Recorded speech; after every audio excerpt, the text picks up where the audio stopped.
আপনাকে অনেকেই বলবে এই জায়গায় টাকা ইনভেস্ট করুন, অমুক ব্যবসা করুন, এটা করুন, ওটা করুন, রাতারাতি ধনী হয়ে যাবেন। আরে ভাই, টাকা দিয়ে টাকা আসে আমরা সবাই জানি, কিন্তু যাদের কাছে টাকা নেই তারা কি করবে? তারা কিভাবে ধনী হবে? তারা কি সারা জীবন টাকা নাই বলে কেটে দিবে?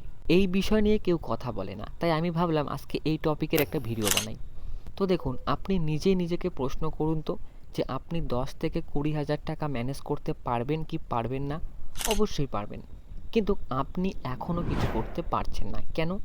কারণ কি আপনি জানেন না কিভাবে টাকাকে ব্যবহার করতে হয়? টাকা ম্যানেজ করতে পারবেন বুঝলাম, এবার সেই টাকা দিয়ে কি করবেন?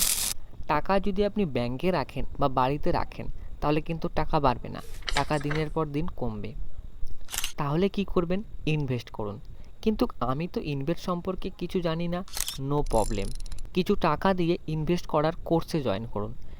1 মাসের মধ্যে শিখে যাবেন কিভাবে ইনভেস্ট করতে হয়, আর কেনই বা করবেন, কোথায় করতে হয়, কোন কোম্পানিতে করতে হয়, A to Z শিখে যাবেন। এরপরে আপনার সেই টাকাকে ইনভেস্ট করুন। এবার বলে রাখি, যেহেতু আপনার টাকার অ্যামাউন্টটা খুবই কম, কেননা ইনভেস্ট করতে গেলে টাকার অ্যামাউন্টটা একটু বেশি প্রয়োজন।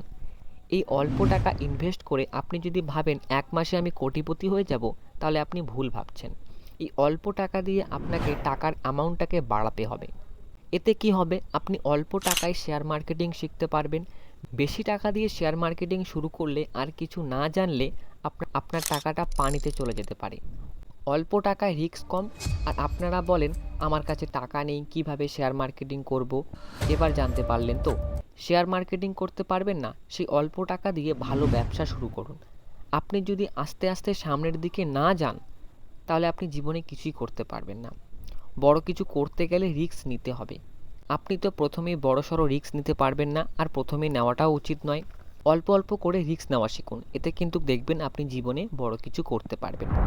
এতক্ষণ পর্যন্ত যে আমার বকর বকরগুলো শুনলেন, কি জানতে পারলেন? বড় কিছু করতে হলে, বাংলা ভাষায় বলতে গেলে ধনী হতে গেলে, লাখ টাকার প্রয়োজন হয় না।